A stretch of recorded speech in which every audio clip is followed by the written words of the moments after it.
Dilansir dari tribunnews.com, aksi unjuk rasa terjadi hampir di seluruh negara bagian di Amerika Serikat. Demo yang berakhir rusuh itu juga terjadi di pusat pemerintahan Washington DC.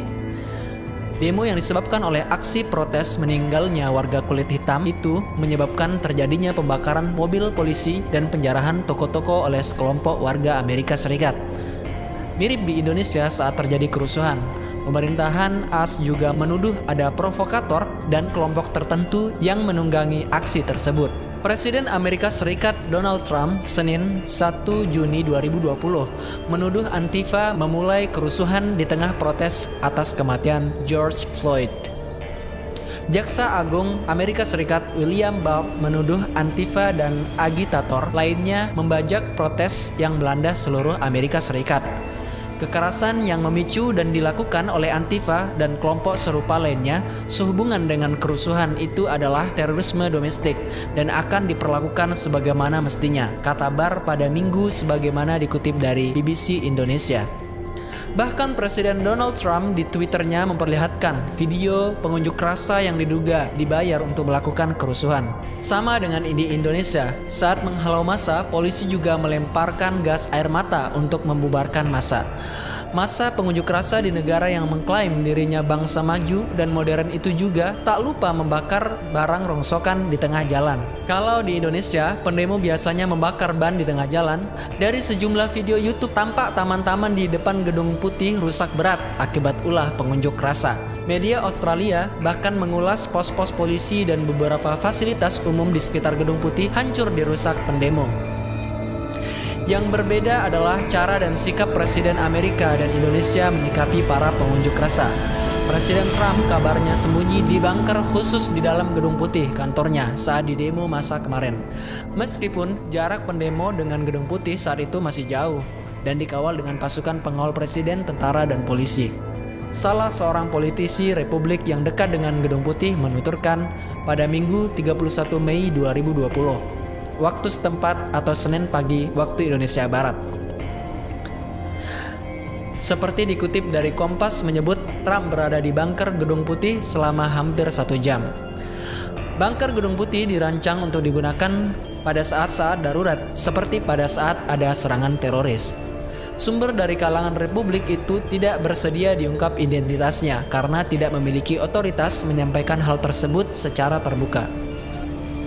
Unjuk rasa berlatar belakang isu rasial itu dipicu tewaskan George Floyd, pria kulit hitam, setelah lehernya ditekan dengan dengkul oleh polisi berkulit putih dari Minneapolis, negara bagian Minnesota, Senin 25 Mei 2020.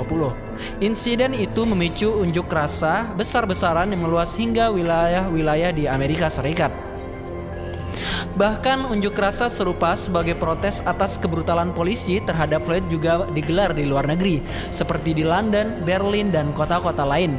Di Washington DC, kota tempat lokasi Gedung Putih, unjuk rasa berubah menjadi ajang kekerasan, membuat aparat keamanan terkejut. Aparat memperlakukan kesiagaan tertinggi di komplek Gedung Putih untuk pertama kali sejak serangan teror 11 September 2001. Gedung Putih tidak berkomentar mengenai protokol dan keputusan keamanan, kata Jude Derry, juru bicara Gedung Putih. Bagian pengawal kepresidenan juga tidak bersedia mengungkap cara dan metode operasi pengamanan presiden. Berita diungsikannya Trump ke bunker Gedung Putih pertama kali dilaporkan harian The New York Times Minggu 31 Mei 2020. Saat unjuk rasa, massa berlangsung di sekitar Gedung Putih sepanjang akhir pekan lalu. Teriakan pengunjuk rasa terdengar hingga Lafayette Park di dalam kompleks Gedung Putih. Aparat pengawal kepresidenan dan petugas keamanan istana terlihat kerepotan untuk mengendalikan massa.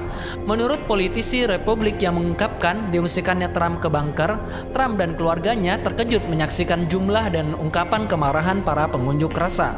Belum diketahui secara pasti apakah pada saat itu ibu negara Melania Trump dan putranya Barron juga mengikuti Trump diungsikan ke bunker. Dalam situasi darurat, protokol pengawal kepresidenan biasanya mengungsikan semua orang di bawah perlindungan mereka untuk mengungsi ke tempat perlindungan bawah tanah. Trump sendiri dilaporkan mengungkapkan pada para penasihatnya bahwa dia khawatir dengan keselamatan dirinya, sambil pada saat yang sama secara pribadi maupun terbuka mengungkapkan pujian terhadap petugas pengawal kepresidenan. Sesuai agenda kepresidenan, pada Sabtu lalu, Trump berkunjung ke Florida untuk menyaksikan peluncuran pesawat ulang-alik SpaceX Falcon 9 yang membawa 2 astronot keluar angkasa. Ia kemudian kembali ke Gedung Putih, sementara para pengunjuk rasa tetap berdemonstrasi di dekat komplek itu hingga malam hari. Massa kembali mendatangi area tersebut Minggu sore dan berhadap-hadapan dengan aparat kepolisian di Lafayette Park hingga malam. Selama unjuk rasa rakyat Amerika Serikat berlangsung dan di tengah krisis nasional itu, Trump terus berupaya memperlihatkan kewenangannya dengan mengunggah cuitan-cuitan bernada menghasut serta menyampaikan serangan-serangan bernada partisan. Sementara kota-kota utama dilanda unjuk rasa besar-besaran dan tayangan liputan televisi terus memperlihatkan kekerasan terkait unjuk rasa itu. Para penasihat Trump mengusulkan agar Trump menyampaikan pidato kenegaraan untuk meredakan ketegangan di Amerika Serikat. Namun usulan itu segera dihapus menyusul tidak jelasnya usulan kebijakan yang harus disampaikan dalam pidato tersebut. Selain itu, Trump juga terlihat tidak tertarik untuk menyampaikan pesan pentingnya keutuhan bangsa. Pada hari Minggu kemarin, Trump tidak tampil di hadapan publik. Menurut salah satu pejabat Gedung Putih, tengah dirancang bahwa dalam beberapa hari ke depan Trump akan menyampaikan pesan tentang pembedaan antara massa pengunjuk rasa damai yang biasa diterima secara hukum dan tindakan-tindakan hasutan kekerasan yang tak bisa ditoleransi. Pada minggu kemarin, Trump membagi ulang pesan di Twitter, retweet dari seorang komentator berhaluan konservatif yang mendesak aparat pemerintah untuk merespon unjuk rasa dengan kekuatan lebih besar.